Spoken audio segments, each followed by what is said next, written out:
SSC के द्वारा अचानक से परीक्षा का रद्द किया जाना एक एसएससी आंदोलन का मुख्य कारण है।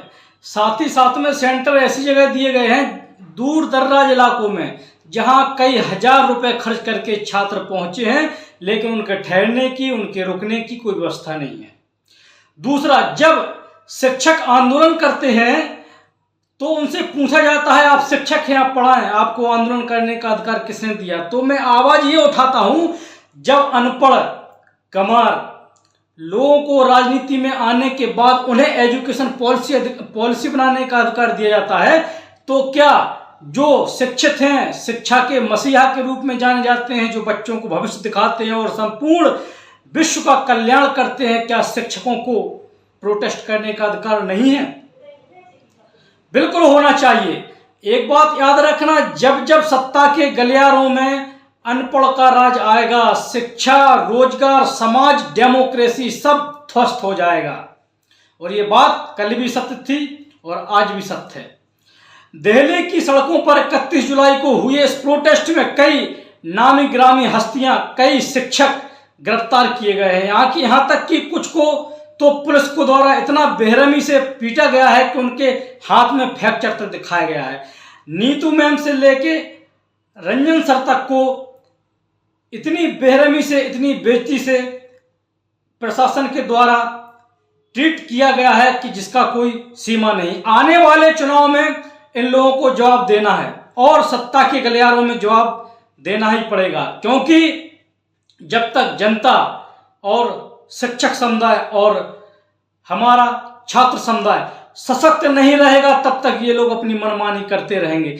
आखिर कभी एसएससी की परीक्षा रद्द होती है, कभी यूपीएससी की परीक्षा रद्द, कभी यूपीएससी का पेपर तक लीक हो जाता है, तो कभी यूपीएससी में भी लोग नाम बदलकर, पहचान बदलकर फर्जी आईएएस बन जाते हैं। कई लोग जिस कैटेगरी के नहीं है उस कैटेगरी के रिजर्वेशन का लाभ लेकर पद तक पहुंच जाते हैं। तो कई बार बीपीएससी जैसे प्रोटेस्ट खान सर के द्वारा किए जाते हैं और उनको गिरफ्तार भी किया जाता है। आखिर शिक्षकों के साथ, बच्चों के साथ, विद्यार्थियों के साथ इतना अन्याय क्यों?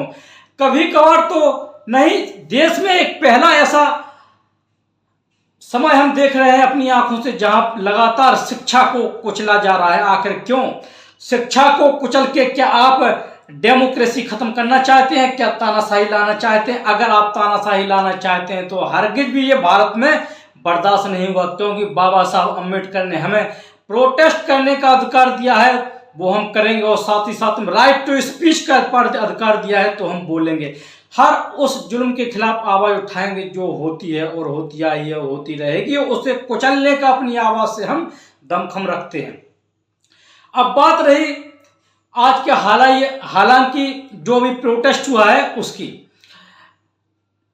अफवाहें हैं या सच्चाई है कि जो वेंडर्स है, जिन्हें एसएससी का एग्जाम कंडक्ट कराने का जुम्मा दिया गया था, वो कंडक्ट ही नहीं करा पाए एग्जाम। आखिर क्यों? यहां भी घोटाला। कब तक घोटाले होते रहेंगे? और जो एजुकेशन पॉलिसी का पैसा है या फिर जो किसी गरीब असहायों के लिए जो पैसा आता है दान में, वो कब ये नेता लोग खाते रहेंगे और गरीब लोग सिर्फ लाठियां खाते रहेंगे? ये आवाज हमारी नहीं है, आवाज संपूर्ण भारत देश के उस शिक्षक की है जो अपने बच्चों के साथ संघर्ष में प्रयासरत है और लाठियां भी खाते हैं। याद रहे कि शिक्षक कभी साधारण नहीं होता, प्रलय और सृजन उसकी गोद में पनपते हैं। जब धनानंद को घमंड हुआ था कि सत्ता के सिंहासन पर बैठकर उसने महर्षि चड़क को लात मारी थी सिंहासन से, तो याद रखना उस जैसे अहंकारी का शासन नहीं रहा तो तुम्हारी फिर हस्ती ही क्या है। आएगा समय और तुम्हारा शासन पलटा जाएगा और फिर कभी कोई धनानंद इस सत्ता पर दोबारा नहीं बैठ पाएगा। जय हिंद, जय भारत।